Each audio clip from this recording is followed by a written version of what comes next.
बिस्मिल्लाहिर्रहमानिर्रहीम। अस्सलामुअलैकुम। Welcome to my channel Fatima voice centre.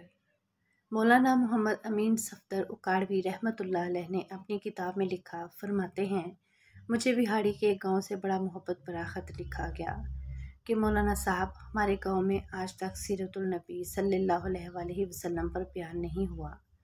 हमारा बहुत दिल करता है आप हमें वक्त अनायत फरमा दें, हम तैयारी कर लेंगे। मैंने मोहब्बत भरे जज्बात देकर ख़त लिख दिया कि फ़लाँ तारीख को मैं हाजिर हो जाऊँगा। दिए गए वक्त पर मैं फ़कीर ट्रेन पर से उतरकर तांगा पर बैठकर गांव पहुंच गया तो आगे मेज़बानों ने मुझे हदिया पेश करते हुए, मौलाना साहब आप जा सकते हैं, हम बयान नहीं करवाना चाहते। वजह पूछी तो बताया कि हमारे गांव में 90% कादियानी हैं। वो हमें धमकियां देते हैं कि ना तो तुम्हारी इज़्ज़तें, ना माल, ना घर बार महफूज रहेंगे अगर सीरतुल नबी सल्लल्लाहु अलैहि वसल्लम पर बयान करवाया तो। मौलाना, हम कमज़ोर हैं, गरीब हैं, तादाद में भी कम हैं, इसलिए हम नहीं कर सकते। मैंने लिफाफा वापस कर दिया और कहा, बात तुम्हारी होती या मेरी होती तो वापस चला जाता। बात मदीने वाले आका सल्लल्लाहु अलैहि वसल्लम की इज़्ज़त की आ गई है, अब बयान ज़रूर होगा। वो घबरा गए कि हज़रत आप तो चले जाएंगे, मसला तो हमारे लिए होगा। मैंने कहा, इस गांव के आसपास कोई डंडे वाला यानी बाअसर या गुंडा है? उन्होंने बताया कि गांव से कुछ दूर नूरा डाकू रहता है, पूरा इलाका उससे डरता है। मैंने कहा, चलो मुझे ले चलो नूरे के पास। जब हम नूरे के डेरे पर पहुंचे तो देखकर नूरा बोला, अज खैर है, मौलवी किवें आ गए ने। मैंने कहा कि अब बात हजूर सल्लल्लाहु अलैहि वसल्लम की इज़्ज़त की आ गई है, तुम कुछ करोगे?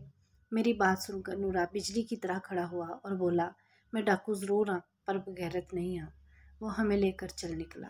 मस्जिद में 3 घंटे बयान किया मैंने और नूरा डट कर खड़ा रहा। आखिर में नूरे ने यह कहा कि अगर किसी ने मुसलमान की तरफ आंख उठाकर भी देखा तो नूरे से बच नहीं सकेगा। मैं वापस आ गया। कुछ माह बाद मेरे घर पर एक आदमी आया, सर पर अमामा, चेहरे पर दाढ़ी, जुबान पर दुरूद पाक का विर्द। मैंने पूछा, कौन हो? वो रो कर कहने लगा, मौलाना, मैं नूरा डाकू हाँ। जब इस दिन मैं घर वापस लौटा, जाकर सो गया। आंख लगी ही थी कि प्यारे मुस्तफ़ा सल्लल्लाहु अलैहि वसल्लम मेरे ख्वाब में तशरीफ़ लाए, मेरा माथा चूमा और फरमाया, आज तूने मेरी इज़्ज़त पर पहरा दिया है, मैं और मेरा अल्लाह तुमसे खुश हो गए हैं। अल्लाह ने तेरे पिछले सब गुनाह माफ़ फरमा दिए हैं। मौलाना साहब, इसके बाद मेरी आँख खुली तो सब कुछ बदल चुका था।